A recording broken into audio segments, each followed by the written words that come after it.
Hey, it's your girl Kellia from Black Girl Happy Planner, just hopping on here. Back in December, I did a post about something called Plan Your Year in Advance, with the goal of creating a series of talking about planning your year in advance. And the goal was to do that in January when most people, plan out all of the things. That clearly didn't happen because January just flew by, even though it felt like the longest month. January always feels like the longest month of the year. Ask any teacher when it's time to come back to school in January. Even though we come back a few days after the new year, it still always feels like the longest month ever. However, the Plan Your Year in Advance, which is an idea I got from someone else, who I mentioned in the previous video, and I'm blanking right now on who that is. I'll share it once I figure that out. But with Plan Your Year in Advance, I'm going to go ahead and do that. Although it's February, I'm going to still do it.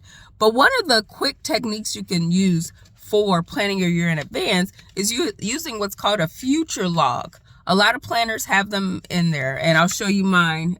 This is my Passion Planner Daily, and the future log is 12 months. This is the first 6 months of the year.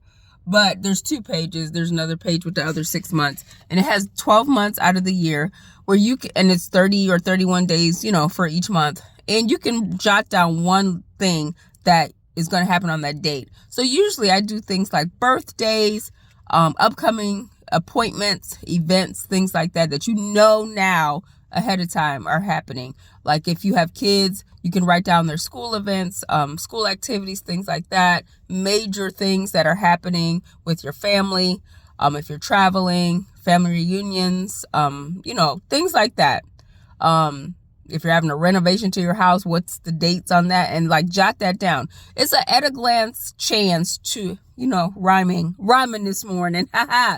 It's an at a glance chance to see what is upcoming, at a bird's eye level or an overview, and you can plan ahead. So that's going to be my next step in my planning my year in advance. Even though the month of January is already over, it's all good. I'm going to still fill it in because I know what happened in January, and then I'm going to plan ahead for February and beyond. Okay? It's okay. That's called back planning, and that's okay. All right? So I'm going to go ahead and do that. I'm going to share that on my Substack, blackgirlhappyplanner.substack.com. So make sure you look for that. I'll post this video as well as the future log pages that I end up doing. And I'll continue with the series throughout the month of February. Because, some of us are behind. I won't even say behind. The month of January for me was a planning, literally planning what I'm going to plan. Planning and thinking and, trying to figure out, okay, what are my goals going to be? Because I can't do all that in December. It's just December is chaotic and, full of family and fun and activities and things.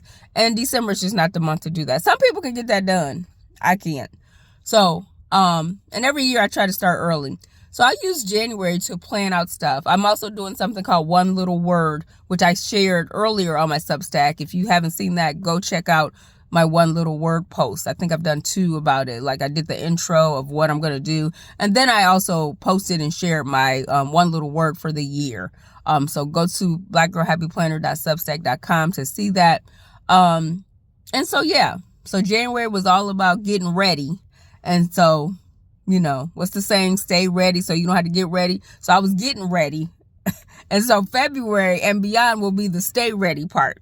And it's Black History Month. So it's just apropos that I'm, getting ready for February. That another rhyme. Come on. It's morning. I'm rhyming. I haven't even had my coffee yet. And so, yeah. So that's what February is going to be for, is outlining my year in advance, all the things that are upcoming and activities and things, and go from there. So I encourage you to do the same thing. If your planner has some future log pages where you can plan in advance, I encourage you to use those.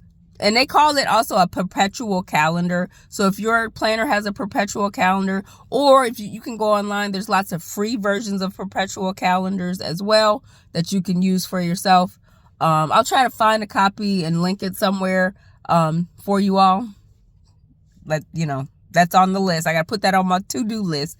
So, but yeah, just wanted to share that with you all and let you know what's upcoming on my Substack, as well as, you know, any other content. So hopefully you're having a good planning experience so far this year, and I will update you soon.